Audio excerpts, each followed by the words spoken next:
Welcome to technology platform. So today we are going to see like how to print escape character even though if I am using the escape character in the string. So how to use it, let's see. I'll just open idle.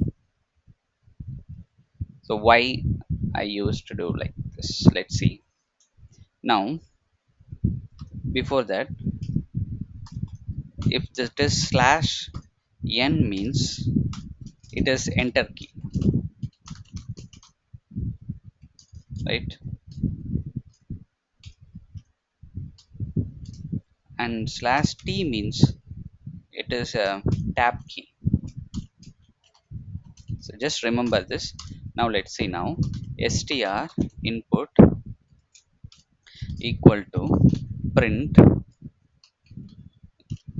escape character in Python, like that I'm going to write it here. Now see this, slash n I used it, slash t I used it, slash t I used it. Now same thing, str input without this character. Okay, str input with okay, it is not with without escape. Now let's see. I'm going to print now. Print str input. You can see next line.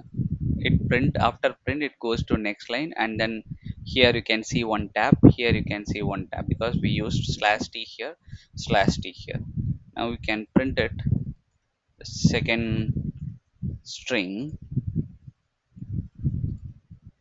Now let's see. So like this is also to be displayed. So I need it display like this. Let's see now how to use it. For that we are going to use it repr function.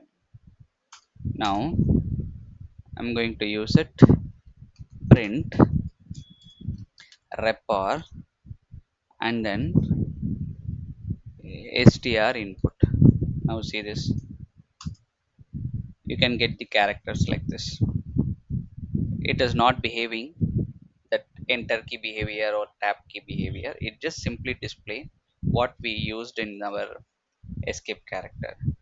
And we also can achieve this kind of resolutions by using slash or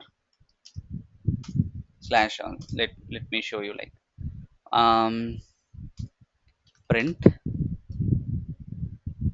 str input, how it display, let's see. You know very well. So this is display like this. Now I will use print of str input, right? So before str input, what I'm going to say is that str input with the r equal to, so here we are using like this, right? Use r here, you should not end here, you should use here r. Now let's see. Print, let's see now. So without repr function, by using this r also we can achieve this to print escape character. Now now you understand how we can print the escape character by using this two repr function as well as r function. Let's see you in the next session. Bye.